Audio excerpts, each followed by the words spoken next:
और क्या हाल है आप लोगों के? सब बढ़िया? एकदम बढ़िया सर। कॉपी पेन वगैरह लेके बैठे हो, नहीं बैठे? आज कॉपी पेंसिल हाँ। वगैरह हाँ, लेके बैठा है सर। लेके बैठे हैं? चलिए, बहुत बढ़िया बात है। स्कूल के दिन याद करवा दिए आपने। हाँ हाँ, थोड़ा सा स्कूल के दिन याद रखे ना, कुछ बनाए हाथ से। नहीं नहीं बहुत सी चीजें हैं तो थोड़ा, जब तक अपने हाथ से कोई चीज ना बनाई जाए ना, तब तक आदमी के अंदर सेल्फ कॉन्फिडेंस नहीं आता। नहीं है, सही है सही है। हाँ, कंप्यूटर से तो बनी बनाई मिल जाती है हम लोगों को, लेकिन हम्म। हाथ से बनाना एक बहुत बड़ी कला रहती है। और एक बार हाथ से आपने बना लिया तो उसके बाद फिर आप जिंदगी भर कंप्यूटर से देखिए, फिर कौन पूछता है। एक बार बनाना सीख जाइए, उसके बाद भूल भी गए तो कोई दिक्कत नहीं है ना, फिर तो आप थोड़ा देख के, पढ़ के फिर याद आ जाएगा आपको। हाँ, बेसिक नॉलेज मिल हाँ, जाएगा, हो बेसिक जाएगा। नॉलेज मिलना बहुत जरूरी है, ये कैसे इसको बनाते हैं कैसे नहीं करते। तो चलिए शुरू करते हैं। शुरू किया था ना जस्ट। शुरू किया था पिछली बार हाँ। हम लोगों ने, हाँ थोड़ा सा। तो मेरे ख्याल से जो लोग आज हैं वो लास्ट टाइम थे, या कोई इसमें तो बचा हुआ है, नहीं था कोई ऐसा, कोई जो पहली बार आया हो? हेमलता, तुम मेरे ख्याल लास्ट टाइम नहीं थी ना शायद? हाँ, नहीं थी सर, मैं नहीं थी। लेकिन रिकॉर्डिंग तुम्हारे पास गई थी इसकी? हाँ सर, आई थी। तो देखा था रिकॉर्डिंग? सर देखा था। हाँ, क्योंकि उसमें इंट्रोडक्शन दिया था, कोई खास इसमें मैंने बताया नहीं था। मैंने कहा था जी पिछली सर। बार, अगली बार सब लोग आ जाएंगे तभी हम लोग करेंगे। जी तो सर। तो उसमें तो वहां तक तो कोई प्रॉब्लम नहीं है ना, वो तो मैंने केवल इंट्रोडक्शन दिया था उसके अंदर तो। नहीं सर, उसमें नहीं। हाँ, उसमें कोई प्रॉब्लम नहीं है। तो आज हम एक्चुअल शुरू करेंगे कि कैसे अष्टक वर्ग को बनाते हैं। तो मैं वैसे ही बस एक बार रिवीजन कर देता हूँ आपका, छोटा सा जो हम लोगों ने कर दिया, जो पढ़ा दिया हम लोगों ने, कि अष्टक वर्ग क्या है। जैसे पीछे बताया था कि 8 कारकों के बीच तालमेल है, 8 ग्रहों के बीच 7 ग्रह प्लस एक लगन, ऐसी उनके बीच में एक तालमेल होता है आपस में। गोचर का फलित करने की सूक्ष्म विधि है। इससे गोचर का फल करने के लिए इससे बढ़िया विधि कोई नहीं होती। गोचर में अगर आप ये फलित बिजली का ये इस विद्या का इस्तेमाल करेंगे तो आपका फलित जो होगा वो बिल्कुल सटीक होगा और एकदम सूक्ष्मता से जाएगा। और ये भी हमने पढ़ाया था कि इसमें हम लोग क्या क्या करेंगे, कि अष्टक कैसे बनाते हैं, रोल ऑफ अष्टक इन गोचर में क्या होगा, दशा प्रेडिक्शन कैसे करते हैं इससे, माइन्यूट रिजल्ट कैसे निकालते हैं, कक्षा कंसेप्ट क्या है इसके अंदर, एकाधिपत्य शोधन, त्रिकोण शोधन, शोध्य पिंड वगैरह क्या है, रोल ऑफ नक्षत्र क्या है इसके अंदर, और चार्ट कैसे प्रेडिक्ट करते हैं अष्टवक्र के थ्रू। ये सब चीजें हम लोग इस पूरे आने वाले समय में, जो हमारा टेबल ऑफ कंटेंट है वो भी करेंगे, और बीच बीच में उससे भी आगे चीजें ऐड होती रहेंगी। ये तो मैंने जस्ट जो ध्यान में आया है मोटा मोटा वो बना दिया है, लेकिन ऐसा कुछ नहीं है। अष्टक वर्ग में जितनी भी चीजें हैं हम लोग उसको पढ़ेंगे, कोई दिक्कत वाली बात नहीं। तो पिछली बार बताया था आपको मैंने कि अष्टक वर्ग, जैसे ग्रहों का बताया था कि चंद्रमा का हम लोगों ने जैसे पढ़ा हुआ है कि चंद्रमा से मंगल तीसरे छठे 11वें भाव में जाता है तो अच्छा माना जाता है, चंद्रमा से सूर्य तीसरे छठे 10वें 11वें भाव में जाता है तो अच्छा माना जाता है। लेकिन चंद्रमा से सूर्य चौथे भाव में जाए तो हम क्या कहेंगे, कि हम कहेंगे बेकार हो गया।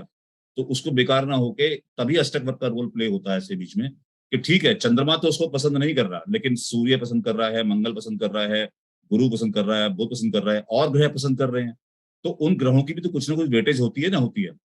तो उसी वेटेज को ध्यान में रखते हुए कि बाकी ग्रहों की वेटेज भी है, इसलिए ये अष्टक वर्ग को बनाया गया।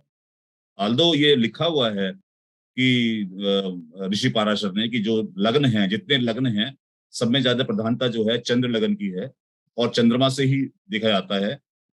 लेकिन उसके साथ साथ बाकी ग्रहों का विचार भी करना आवश्यक है, कि बाकी ग्रहों से गोचर कैसा है। अगर चंद्रमा से भी गोचर खराब है, बाकी ग्रहों से भी गोचर खराब है, तब तो आप कह सकते हैं कि हाँ जी गोचर बिल्कुल गड़बड़ है, हमारा काम नहीं बन पाएगा या हमारा काम नहीं होगा, या दशा के रिजल्ट हम लोगों को नहीं मिल पाएंगे क्योंकि गोचर अवेलेबल ही नहीं है। लेकिन अगर गोचर अच्छा है और इसके थ्रू भी अच्छा मिल रहा है, सब ग्रहों के थ्रू भी, तो बहुत अच्छा रहता है। तो कहने का मतलब ये है कि ये गोचर देखने का ही एक तरीका है, खाली चंद्रमा से नहीं, बाकी सभी ग्रहों से देखने का तरीका इसके अंदर दिखाया जाता है। जो मैंने आप लोगों को बताया था वो खाली चंद्रमा से बताया था, जो पढ़ाया था एडवांस के अंदर आप लोगों को। ये सब ग्रहों से गोचर कैसे देखते हैं वो इसके अंदर बताया जाएगा। इसके अंदर ये 4 चीजें मेन है: भिन्नाष्टक वर्ग, कक्षा कंसेप्ट, सर्वाष्टक वर्ग, शोध्य पिंड। विनाष्टक वर्ग जो होता है वो हर ग्रह का अलग अलग होता है। कक्षा कंसेप्ट भी आगे पढ़ाऊंगा मैं, आपको समझ में आ जाएगा। सर्वाष्टक वर्ग जो होता है वो डिफरेंट डिफरेंट ग्रहों के जो भिन्नाष्टक वर्ग होते हैं उनके नंबर जोड़ने के बाद सर्वाष्टक ग्रह बनता है। और शोध्य पिंड हम सर्वाष्टक ग्रह से निकालते हैं या भिन्नाष्टक वर्ग से निकालते हैं, जो कि हमारे बाकी आयु निर्धारण में और बाकी चीजों में, मैरिज निर्धारण में, जो भी हमारी दशा का निर्धारण या गोचर का निर्धारण है, उसमें काम में ये सब चीजें आती हैं। सबसे पहली टेबल देखिए, ये टेबल है, आप लोगों को डिफरेंट क्लासिकल बुक्स के अंदर या बुक्स में डिफरेंट मिल जाएंगी। वैसे आपके पास ही आएगा तो आप इसके अंदर भी नोट कर सकते हैं, कोई दिक्कत नहीं है। इसमें ये लिखा है ग्रहों के शुभ बिंदु की सारणी। सूर्य, ये क्या कहता है? ये कहता है कि सूर्य, ये जो हैं आपके इधर जो दिखाई दे रहा है आपको, जो ग्रह लिखे हुए हैं यहाँ पे, सूर्य, चंद्रमा, मंगल, बुध, गुरु, शुक्र, शनि और लगन जो लिखे हुए हैं, ये आपके हैं जन्मकालीन, कि जन्म के समय आपका सूर्य कहाँ पर है। और ये जो सूर्य की हम बात कर रहे हैं, ये है सूर्य गोचर का। जन्म के समय सूर्य हो सकता है मेष में, लेकिन आज के दिन सूर्य हो सकता है 8 नंबर राशि में हो या 9 नंबर राशि में हो। तो गोचर का सूर्य अलग है, जन्म के समय अलग है। तो ये ग्रह हमने जन्म के समय दिए हुए हैं कि जन्म के समय ये ग्रह कहाँ कहाँ है, किस राशि में है, वो आपको ध्यान रखना है कि जन्म के समय किस ग्रह राशि में है। तो आपको ये देखना है कि जन्म के समय सूर्य जिस राशि में है, जन्म के समय सूर्य जिस राशि में है, गोचर का सूर्य उससे पहले, दूसरे, चौथे, 7वें, 8वें, 9वें, 10वें और 11वें भाव में अच्छा होता है। यानी सूर्य अगर मेष राशि में है, सूर्य अगर मेष राशि में है, तो गोचर के सूर्य को जन्मकालीन सूर्य ही बोलता है कि तुम मेरे साथ आके बैठ जाओ, या मुझसे एक आगे राशि में चले जाओ, या मुझसे 2 राशि में आगे चले जाओ, या 7 नंबर राशि में चले जाओ, तो मुझे प्रसन्नता होगी। जन्मकालीन सूर्य से सूर्य का गोचर ये बताया गया है कि जन्मकालीन सूर्य से ही सूर्य का गोचर क्या है, ये देख इसके अंदर बताया गई है। ये टेबल जो है, ये डिफरेंट ग्रहों की है। ये सूर्य के गोचर में बात कर रही है कि सूर्य का गोचर को कौन कौन ग्रह पसंद करते हैं, कौन कौन ग्रह पसंद नहीं करते हैं, जहां वो जन्म कुंडली में बैठे हैं। और सूर्य तो कहीं ना कहीं चल रहा होगा। सूर्य कभी 4 नंबर राशि में आ रहा होगा, कभी 5 नंबर राशि में आ रहा होगा, कभी 6 नंबर राशि में आ रहा होगा। तो सूर्य तो कहीं ना कहीं चल रहा होगा। तो जन्म कुंडली के जो ग्रह हैं, वो सूर्य के गोचर को पसंद कर रहे हैं या नहीं कर रहे हैं। जो जन्म कुंडली में बैठे हुए हैं, जिस जिस राशि में बैठे हुए हैं, चाहे जिस राशि में बैठे हुए, वो सूर्य के इस गोचर को पसंद कर रहे हैं नहीं कर रहे हैं, वो डिपेंड करता है इन पॉइंट्स के ऊपर।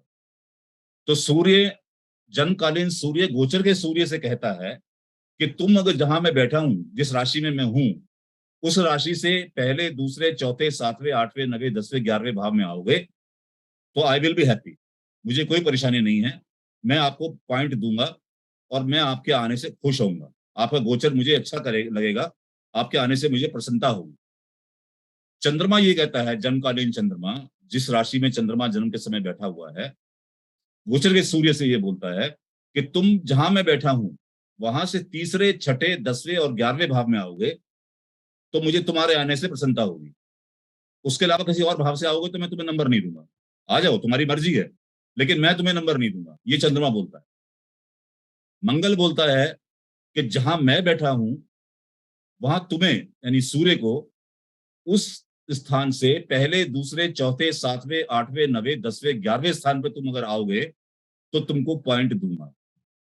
तो इस तरीके से सूर्य, चंद्र, मंगल, बुध, गुरु, शुक्र, शनि, लगन, ये लगन भी हमने इसके अंदर लिया है। 8 कारक हमने लिए थे, 7 ग्रह और एक कार लगन ले लिया। राहु केतु इसके अंदर नहीं लेते हैं अष्टक वर्ग के अंदर। आल्दो शंभु होरा प्रकाश के अंदर राहु का अष्टक वर्ग का भी कुछ उल्लेख है और किसी किताब में नहीं मिलता, लेकिन मैं आपको वो राहु का अष्टक वर्ग भी बता दूंगा।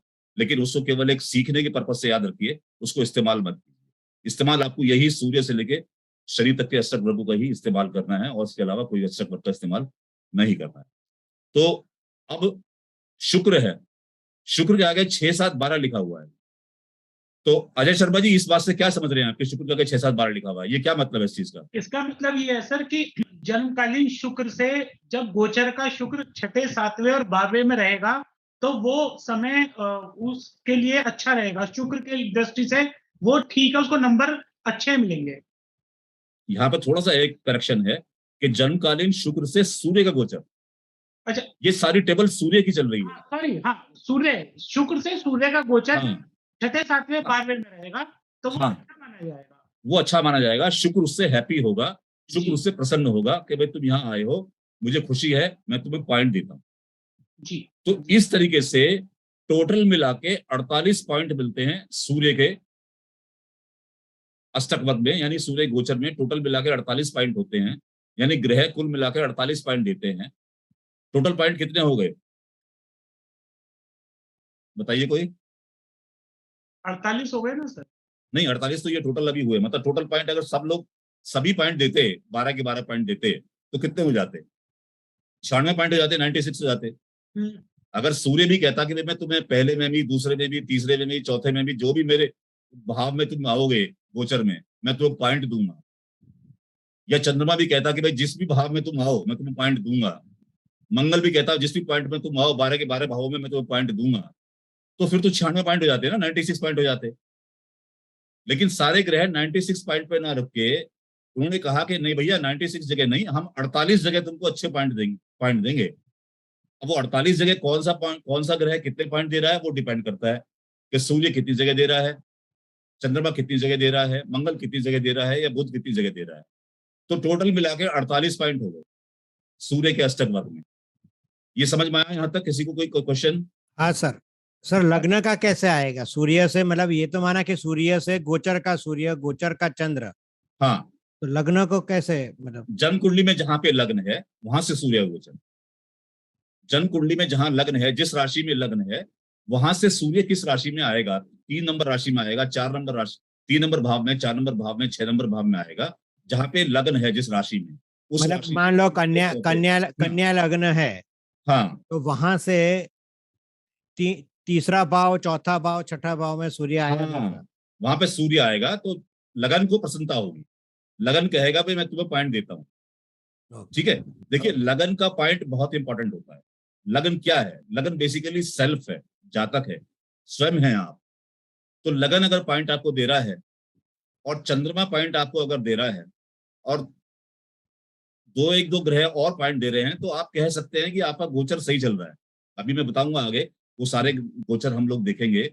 तो जब हम देखते हैं ना कि हमारी अंतर्दशा चल रही है, कोई किसी की, हर किसी ना किसी कोई ना कोई अंतर्दशा चल रही होगी, हर किसी की कोई ना कोई की दशा चल रही होगी, तो अपनी दशा और अंतर्दशा को चेक करके देखें कि भाई अंतर्दशा को गोचर में चेक करिए कि अंतर्दशा में गोचर अष्टक वर्ग में कितना पॉइंट तुम्हें मिले हुए हैं।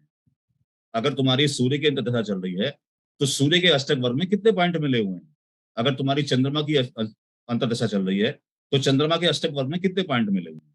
तो सर ये सिर्फ अंतर्दशा नाथ है उसी को देखना है, या महादशा नाथ भी? महादशा नाथ भी देख सकते हो, अंतर्दशा नाथ देख सकते हो, प्रत्यंतर दशा नाथ देख सकते हो, जो भी जिससे आपको रिजल्ट निकालना हो आप वो सब चीजें इसके अंदर देख सकते हैं। ठीक है, हाँ, इससे आप देख सकते हैं। तो ये यहाँ पर टोटल मिलाकर 48 पॉइंट सूर्य को मिलते हैं, यानी 96 पॉइंट में से सूर्य के गोचर को 50% पसंद किया जाता है कि भाई तुम 48 जगह पे आओगे तो तुमको हम पॉइंट देंगे। इसके बाद आता है चंद्रमा। चंद्रमा को टोटल 49 पॉइंट्स मिलते हैं। अब ये क्या मतलब हुआ? इसका मतलब देसाई साहब बताइए, सूर्य के आगे 3, 6, 7, 8, 10, 11 लिखा हुआ है, क्या मतलब हुआ?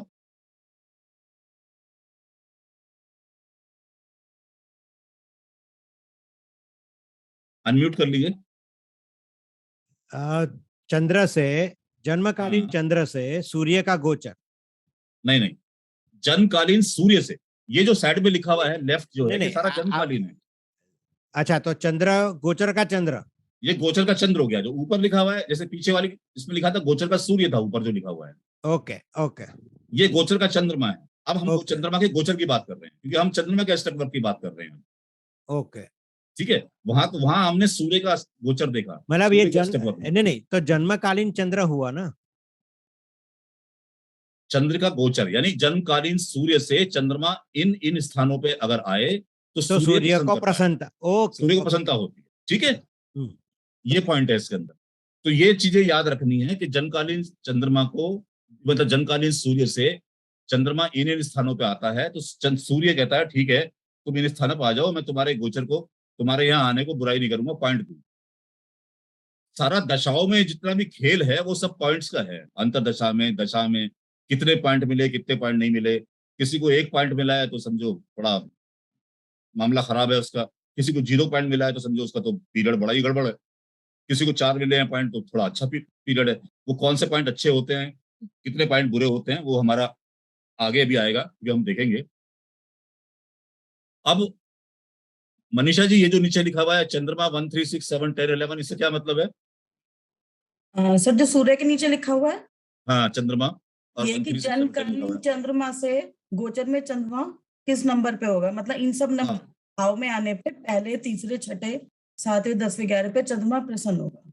चंद्रमा प्रसन्न होगा, मतलब जन्मकालीन चंद्रमा, चंद्रमा के चंद्रमा गोचर से इन भावों गोचर का में- चंद्रमा इन हाँ। भावों में आ जाए। इन भावों में आ जाएगा, बिल्कुल ठीक है।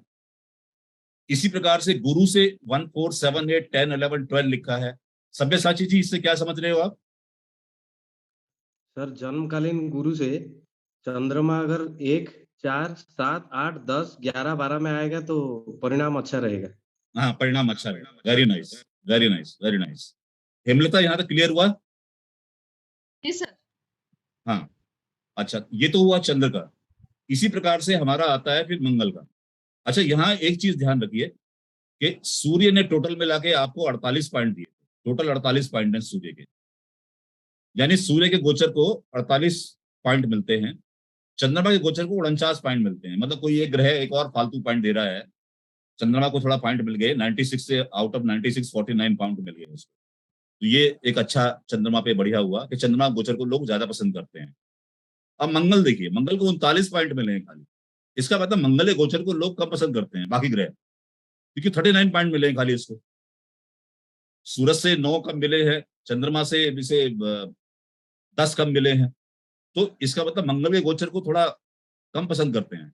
तो ये भी ध्यान रखना जरूरी है, किसी की अंतर्दशा मंगल की चल रही हो बाई चांस, या दशा मंगल की चल रही हो, या प्रत्यंतर दशा मंगल की चल रही हो, तो गोचर में चेक करे। तो उससे गोचर को नॉर्मली डिफरेंट ग्रह पॉइंट देने से थोड़ा कतराते हैं कि मंगल से प्रसन्नता नहीं होती। अब जैसे सूर्य का 3 5 6 10 11 लिखा हुआ है, तो ये इधर जन्मकालीन है, उधर मंगल है। तो जन्मकालीन सूर्य से मंगल तीसरे, पांचवें, छठे, 10वें, 11वें भाव में आएगा तो सूर्य को प्रसन्नता होगी।